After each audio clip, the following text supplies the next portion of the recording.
Hello बेटा। पिछले video में बेटा हमने 12 तक क्वेश्चन एक्सप्लेन कर दिए थे। इस वीडियो में बेटा हम 12 से आगे के क्वेश्चन एक्सप्लेन करने जा रहे हैं, जिसमें हमारा 13वां क्वेश्चन है। 2L तथा 4L लंबाई के धारावाही चालकों को मोड़कर क्रमशः 2 फेरों तथा 4 फेरों वाली कुंडलियां बनाई जाती हैं।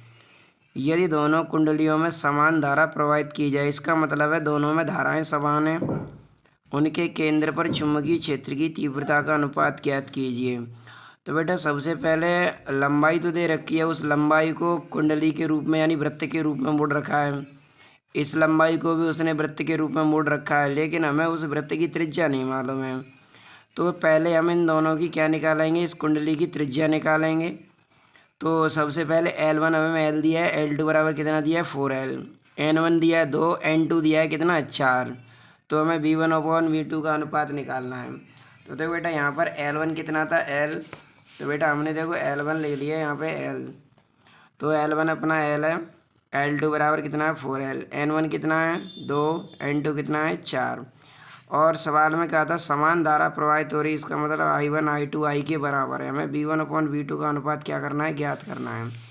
तो सबसे पहले बेटा प्रथम स्थिति में L1 बराबर 2πr, यानी उसने L को कुंडली के रूप में ही तो मोड़ा, और कुंडली के रूप यानी कुंडली वृत्ताकार होगी, और वृत्त की परिधि क्या होती है 2πr, लेकिन उसमें फेरे भी हैं, तो हमने इसमें N1 का गुणा कर दिया। और पहली कुंडली में फेरे कितने लगाए हैं 2, कितने लगाए हैं 2। तो यहाँ से बेटा हमें R1 निकालना है, तो R1 को निकालेंगे तो 2πn को इधर पक्षांतर कर देंगे, भट्टी में आ गया। L1 कितना है L, N1 कितना है 2, तो L/4π हो गया ये R1। अब द्वितीय स्थिति में L2 बराबर N2 2πr2, L2 कितना L, तो यहाँ से R2 निकालेंगे तो क्या हो जाएगा L2/2πN2। और L2 कितना था, L2 4L था, कितना था 4L था। तो यहाँ हमने रख लिया L2 के स्थान पर 4L, N2 कितना था 4 का इसमें मल्टीप्लाई कर दिया, कितना हो गया 8। R1 R2 बेटा हमें मिल गए।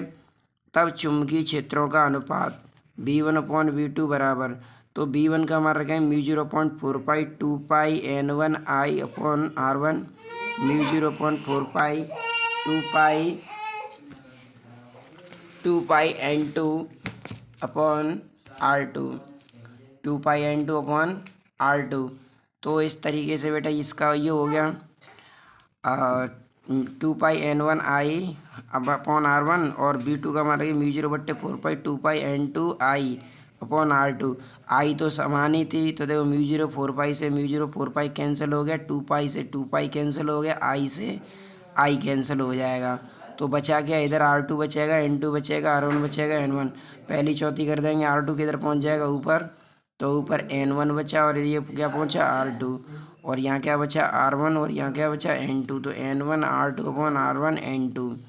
N1 का मान कितना था 2, N1 का मान कितना था, N1 का मान था 2, तो N1 का मान 2 रख दिया। N2 का मान था 4, तो यहाँ पर हमने N1 का मान रख दिया 2, और L2 का मान कितना, R2 का मान कितना था 4L/8π, 4L/8π, और इसका मान रख दिया हमने L/2π 4π, और N2 कितना रख दिया 4।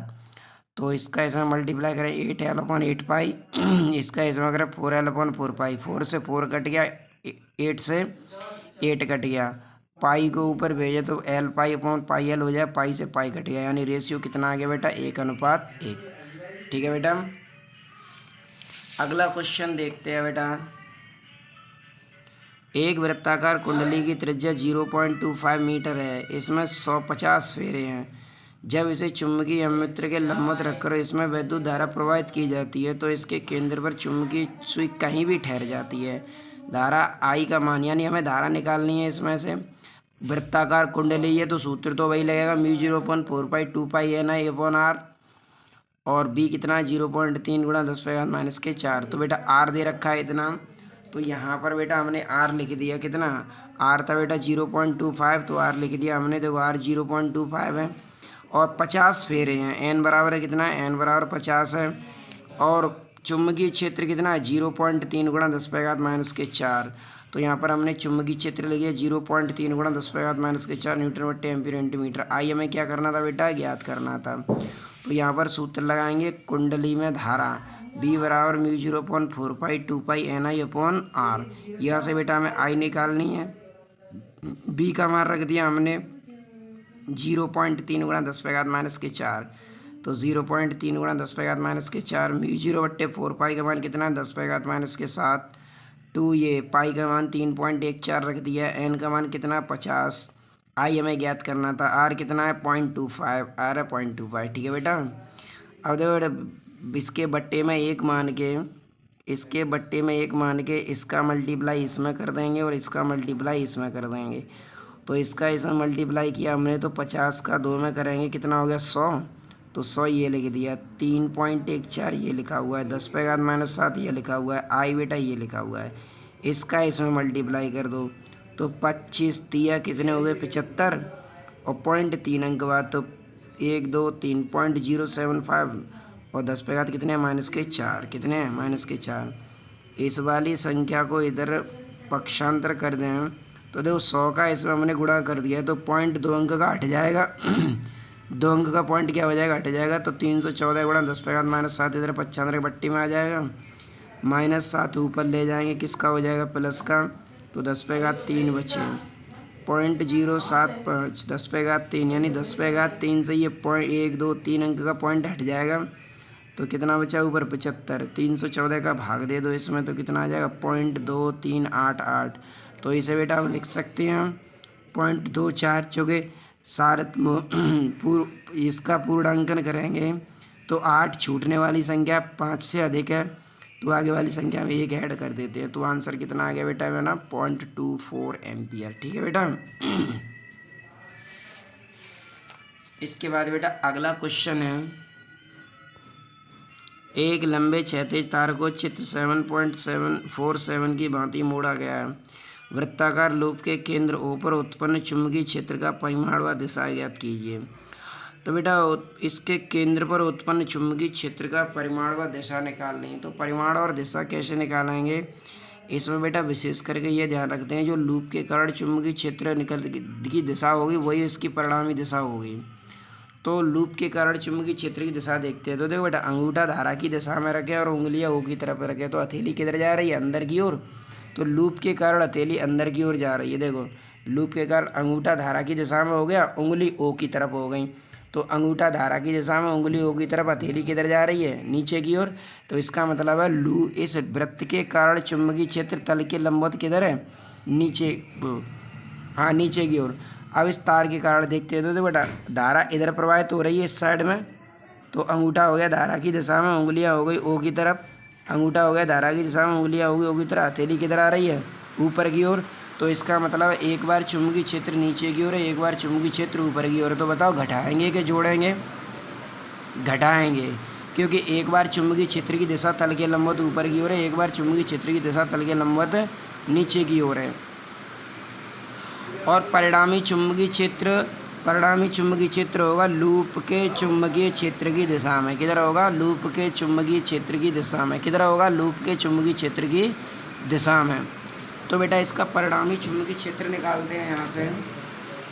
तो बेटा परिणामी चुंबकीय क्षेत्र हमें घटा के मिलेगा क्योंकि देखो डायरेक्शन विपरीत आ रही है। अंगूठा धारा की दिशा में उंगलियां O की तरफ हथेली किधर जा रही है अंदर की ओर। और इसमें अंगूठा धारा की दिशा में उंगलियां O की तरफ हथेली किधर आ रही है ऊपर की ओर। इसका मतलब है चुंबकीय क्षेत्र बराबर और विपरीत है इसलिए हमें परिणामी चुंबकीय क्षेत्र कैसे मिलेगा घटा के मिलेगा। और इसने देखो संकेत में दिया भी है B बराबर V2 माइनस V1। क्या दिया है V बराबर V2 माइनस V1। तो यहाँ पर बेटा हमने I बराबर 10 एम्पियर था R बराबर 10 सेंटीमीटर था। तो 10 सेंटीमीटर 10 गुणा 10 पे घात -2 मीटर हो जाएगा। तो बिंदु O पर परिणामी चुंबकीय क्षेत्र B बराबर V2 माइनस V1। अभी यहाँ पर बेटा हमने बताया कि जो लूप के कारण चुंबकीय क्षेत्र होता है वो परिमाण में अधिक होता है। लूप के कारण चुंबकीय क्षेत्र या वृत्त के कारण चुंबकीय क्षेत्र जो होता है वो परिमाण में अधिक है। इसीलिए हमने B2 में से क्या घटाया है V1। इसीलिए B2 में से क्या घटाया V1 और B2 में से V1 घटाया तो परिणामी चुंबकीय क्षेत्र भी B2 की दिशा में ही होता है। ठीक है। और B2 की दिशा किधर थी तल के लंबवत नीचे की ओर। किधर थी तल के लंबवत नीचे की ओर। देखो तल के लंबवत नीचे की ओर ही तो आ रही है। अंगूठा धारा की दिशा में उंगलियां O की तरफ तल के लंबवत नीचे की ओर। तो परिणामी चुंबकीय क्षेत्र की दिशा भी किधर होगी तल के लंबवत नीचे की ओर। तो बेटा वैल्यू रख देंगे μ0/4π2πi/r। पाई लूप के कारण लगाते हैं और चालक तार में पाई नहीं लगाते। चालक तार के कारण चुंबकीय क्षेत्र होता है μ0/4π2i/r और लूप के कारण चुंबकीय क्षेत्र होता है μ0/4π2πi/r। ये इन दोनों में फ़र्क होता है। या कुंडली या लूप या वृत्ताकार कहे तो पाई रहता है उसमें, और अगर ये ना कहे धारावाही चालक तार कहे तो ये होता है। अब देखो बेटा μ0/4π2i/r कॉमन ले लेंगे तो इधर क्या बचा पाई, इधर क्या बचेगा 1 बचेगा। पाई का मान कितना होता है 3.14 और μ0/4π का मान 10⁻⁻7 2 ये लिखा हुआ है। आई का मान कितना था बेटा 10, आर का मान कितना था 10 × 10⁻⁻2। 3.14 में से एक घटा दो, कितना बचा 2.14। 2 का मल्टीप्लाई कर दो, 4 दूने 8, 2 1 कम 2, 2 दूने। तो चुंबकीय क्षेत्र किधर है तल के लंबवत नीचे की ओर। ये आंसर हो गया बेटा इसका, ठीक है। तो अगला क्वेश्चन देखते हैं बेटा, क्वेश्चन नंबर 15 तो हो गया। क्वेश्चन नंबर 16, एक लंबे क्षैतिज तार को चित्र 7.48 की भांति मोड़ा गया है। यदि तार के वृत्तीय लूप की त्रिज्या 10 सेंटीमीटर हो, लूप की त्रिज्या कितनी है 10 सेंटीमीटर, तक तार में बहने वाली धारा का मान 10 एम्पियर हो तो वृत्तीय भाग के केंद्र पर उत्पन्न चुंबकीय क्षेत्र की गणना कीजिए। अब देखो बेटा फिर हम पुनः हमें वृत्तीय भाग के कारण उत्पन्न चुंबकीय क्षेत्र की गणना करनी है। तो देखो बेटा वृत्तीय भाग के कारण जो उत्पन्न चुंबकीय क्षेत्र है उसकी दिशा क्या है, अंगूठा रखना है धारा की दिशा में। तो देखो वृत्तीय भाग में धारा ऊपर की ओर प्रवाहित हो रही है, इस वृत्तीय भागों में धारा ऊपर की ओर ही तो प्रवाहित हो रही है। तो अंगूठा रखें ऊपर की ओर और उंगलियां रखें ओ की तरफ। तो देखो अंगूठा ऊपर की ओर है, उंगलियां ओ की तरफ है, तो हथेली किधर आ रही है ऊपर की ओर आ रही है। किधर आ रही है ऊपर की ओर। और इस चालक तार के कारण देखें, चालक तार में धारा किधर प्रवाहित हो रही है, इस डायरेक्शन में हो रही है। तो इसमें देखो अंगूठा इस डायरेक्शन में हो गया, उंगलियां ओ की तरफ हो गई। अंगूठा इस डायरेक्शन में हो गया, उंगलियां ओ की तरफ हो गई। अब हथेली किधर आ रही है, फिर भी ऊपर की ओर आ रही है। इसका मतलब है दोनों के कारण चुंबकीय क्षेत्र तल के लंबवत ऊपर की ओर है। देखो लूप के कारण भी चुंबकीय क्षेत्र तल के लंबवत ऊपर की ओर है। अंगूठा धारा की दिशा में, उंगलियां ओ की तरफ, तब भी चुंबकीय क्षेत्र के लंबवत ऊपर की ओर है। और इसमें भी अंगूठा धारा की दिशा में, उंगलियां ओ की तरफ, अब भी चुंबकीय क्षेत्र तल के लंबवत ऊपर की ओर है। इसका मतलब है दोनों के कारण चुंबकीय क्षेत्र तल के लंबवत किधर है ऊपर की ओर। तो परिणामी चुंबकीय क्षेत्र क्या होगा, जुड़ जाएगा, यानी थीटा कितना होगा 0। तो परिणामी चुंबकीय क्षेत्र क्या हो जाएगा B = V1 + V2। तो बेटा शॉर्ट तरीके से तुम ऐसे ध्यान रखो, अगर दिशा विपरीत हो रही है, एक के कारण ऊपर की ओर एक के कारण नीचे की ओर, तो परिणामी चुंबकीय क्षेत्र निकालोगे V2 - V1। और अगर एक ही दिशा बन रही है, या तो तल के लंबवत ऊपर की ओर या फिर तल के लंबवत नीचे की ओर, तो फिर करोगे V1 + V2, ठीक है। तो फिर उन्हें ऐड कर दोगे। तो यहाँ पर बेटा बिंदु O पर परिणामी चुंबकीय क्षेत्र क्या हो जाएगा B = V1 + V2। तो μ0/4π2πi/r ये वाला किसके लिए लगाया है, इस वृत्त के लिए। और μ0/4π2i/r ये किसके लिए लगाया, इस चालक तार के लिए। तो चालक तार के लिए होता है μ0/4π2i/r, μ0/4π2πi/r।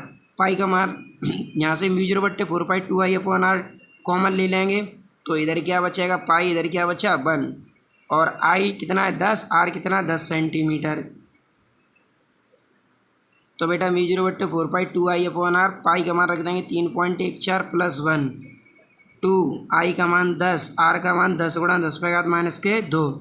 ये 10 से 10 कट गया, -2 ऊपर ले जाओ, प्लस का हो जाएगा, 7 में से घटा दो, कितना बचा 5, 2 × 10⁻⁻5। इसे ऐड कर दो 4.14 हो जाएगा, इसका इसमें मल्टीप्लाई कर दो तो 8.28 10⁻⁻5 वेबर/मीटर²। ये बेटा हमारा अगला 16वां क्वेश्चन हो गया, ठीक है बेटा। अब बेटा क्वेश्चन नंबर देखते हैं अगला।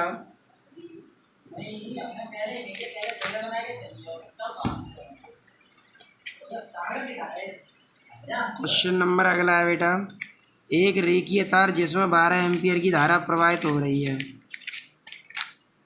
12 एम्पियर की धारा प्रवाहित हो रही है, उसको 2.0 सेंटीमीटर त्रिज्या।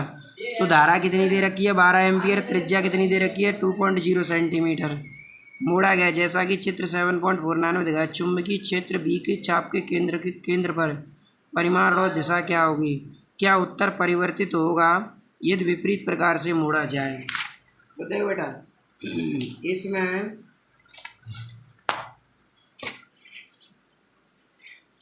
आई कितना दे रखा है बेटा? 12 एम्पियर। आर कितना दे रखा है? 2.0 सेंटीमीटर, यानी 2.0 गुणा 10⁻⁻2 मीटर। ठीक है, लेकिन बेटा ये लूप जो है यहाँ पर बेटा एक बात समझ लो, जैसे हमारा जो फॉर्मूला था वो वृत्त के लिए था। जैसे हमारा ये फॉर्मूला था μ0/4 2 I/r। ये वाला जो फॉर्मूला था वो पूरे वृत्त के लिए था। किसके लिए था? पूरे वृत्त के लिए। तो पूरे वृत्त के लिए कोण कितना होता है? 2 पाई। पूरे वृत्त के लिए कोण कितना होता है? 2 पाई। लेकिन ये कैसा वृत्त बना हुआ है? आधा वृत्त। तो आधे वृत्त के लिए कोण कितना हो जाएगा? पाई। तो आधे वृत्त के लिए अल्फ़ा कितना लिखना है? पूरे वृत्त के लिए अल्फ़ा कितना होता है? 2 पाई। तो यहाँ पर अल्फ़ा की जगह पर 2 पाई लिख देंगे तो 2 पाई I/r हो जाएगा। आधे वृत्त के लिए अल्फ़ा कितना होगा? पाई। तो आधे वृत्त के लिए सूत्र क्या बन जाएगा? μ0/4 पाई I/r। आधे वृत्त के लिए ये बन जाएगा और पूरे वृत्त के लिए 2 पाई I/r बन जाएगा। इस तरीके से वृत्त दे रखा है 3/4, तो इसके लिए अल्फ़ा हो जाएगा 3 पाई/2। और अगर इस तरीके से दे रखा है इस तरीके से, तो इसके लिए अल्फ़ा हो जाएगा π/4।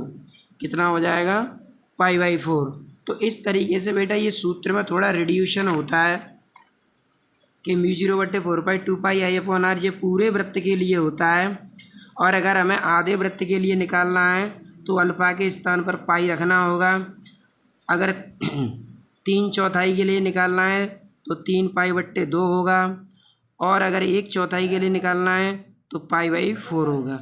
लेकिन यहाँ पर वृत्त कैसा है? आधा वृत्त बना हुआ है, तो यहाँ पर पाई का मान रखेंगे तो यहाँ चुंबकीय क्षेत्र हो जाएगा B = μ0/4 पाई I/r।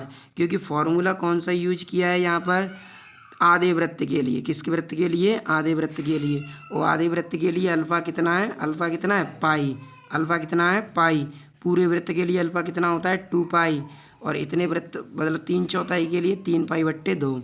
तो वृत्त यहाँ पर आधा बना हुआ है, तो आधे वृत्त के लिए ले लिया हमने पाई। ठीक है बेटा, आर का मान रख दिया 2 गुणा 10⁻⁻2। आई का मान रख दिया 12। 2 से 12 क्या बार कट गया? 6 बार। तो ये 6 आ गया। 3.14 ये लिखा हुआ है। 10⁻⁻2 ऊपर ले जाओ, प्लस का हो जाएगा, 7 में से घटा दो, कितना बचा? -2। 6 का इसमें मल्टीप्लाई कर दो, 18.84, यानी 1 पॉइंट को आगे बढ़ा दें तो 1.884 10⁻⁻4। तो यानी इसे लिख सकते हैं 1.89 10⁻⁻4 टेस्ला। क्यों लिख सकते हैं इसे? इसका कारण देखो, पाई का पूरा मान होता है 3.142856। इसमें 6 का मल्टीप्लाई करेंगे तो आंसर इतना आता है। अब यहाँ से 7 को छोड़ेंगे तो यहाँ 6 हो जाएगा, और 6 को छोड़ेंगे तो यहाँ कितना हो जाएगा? 9। तो इसीलिए ये पूरा पाई का पूरा मान रख के 3.14 नहीं, पूरा मान रख के कितना आ रहा है? 18.9। इसीलिए इसका आंसर इतना है। ठीक है बेटा, 1.89 10⁻⁻4 टेस्ला। तो बेटा ये बात समझ में आ गई। यहाँ पर हमने 2 पाई I क्यों नहीं लिखा? 2 पाई I इसलिए नहीं लिखा क्योंकि 2 पाई I पूरे वृत्त के लिए होता है, आधे वृत्त के लिए पाई I/r होता है। तो अगला क्वेश्चन है बेटा इसी में से क्वेश्चन नंबर 18। क्वेश्चन नंबर 18 में बेटा क्या कहा है? एक लंबे क्षैतिज तार को भांति मोड़ा गया, 60 एम्पीयर की धारा बह रही है, वृत्ताकार खंड के केंद्र ऊपर चुंबकीय क्षेत्र का परिमाण व दिशा। अब देखो बेटा, अब यहाँ पर ये वृत्त कितना मोड़ा गया है? 3/4, क्योंकि 90 अंश ये अलग हो गया, और 360 में से 90 घटा दो तो कितना बचा? 270। कितना बचा? 270। और 270 को पाई रेडियन में बदलें तो 180/पाई 270 पाई/180। 0 से 0 कट गया। इसे 9 से काट दो, इसे 9 से काट दो, 3 पाई/, कितना बच गया? 2। तो यहाँ पर अल्फ़ा कितना लेना पड़ेगा? 3 पाई/2। तो यहाँ पर जब हम अल्फ़ा लेंगे 3 पाई/2 अल्फा कितना लेना पड़ेगा 3π/2, क्योंकि आकृति कैसी बन रही है ये, इसके लिए अल्फा कितना होता है 3π/2, तो यहाँ पर रख देंगे। ठीक है बेटा। तो आई तो अपना 60 एम्पियर था, आर कितना था 2 सेंटीमीटर, यानी 2 × 10⁻²। अब यहाँ से बेटा बिंदु बी पर क्या निकाल, बिंदु ओ पर परिणामी चुंबकीय क्षेत्र निकालना है, तो B बराबर μ0/4π। अब यहाँ पर 2π के स्थान पर क्या लिखेंगे 3π/2, क्योंकि देखो वृत्त कितना है 3/4, कितना है 3/4, और 3/4 के लिए हमने कोण कितना बताया 3π/2, तो 3π/2/i/r μ0/4π 10⁻⁷ हो गया। 3π/2 आई कितना है 60, आर कितना है 2 × 10⁻²। 2 ये बट्टे में आ जाएंगे, 2 से ये 2 15 के बार कट गया 30 बार, सॉरी पहले मैंने ये 2 से ये 60 काट दिया, क्या बार 30 बार। ठीक है, तो ऊपर बचा 3π, बट्टे में कितना बचा 2 से 30 काट दिया, क्या बार 15 बार। ठीक है, 15 का 3 में गुणा कर देंगे, 15 × 3 45, माइनस की 2 घातें ऊपर ले जाएंगे और 7 में से कम कर देंगे, कितनी बचेंगी 5, 2 ऊपर ले जाएंगे प्लस की हो जाएंगी, 7 में से -5 बचेंगे। पाई का मान रख दिया 3.14, 45 का इसमें गुणा कर दिया 141.3 आ गया। पॉइंट को 2 अंक आगे बढ़ा दो, 1 2, तो 1.414 हो जाएगा, तो 10⁻³ 1.41 10⁻³ वेबर/मीटर। तो इस तरीके से बेटा हमारा ये क्वेश्चन भी कंप्लीट हो गया। तो बेटा वृत्ताकार लूप के कारण तो चुंबकीय क्षेत्र μ0/4π 2πi/r ही था, लेकिन यहाँ पर 2π जो था वो पूरे वृत्त के लिए था। अगर वृत्त में थोड़ा परिवर्तन आएगा तो कोण में भी परिवर्तन आ जाएगा। ठीक है बेटा, इस बात को विशेष करके ध्यान रखें। तो बेटा मैं समझता हूँ ये बातें आपको समझ में आ गई होंगी। Thanks for watching.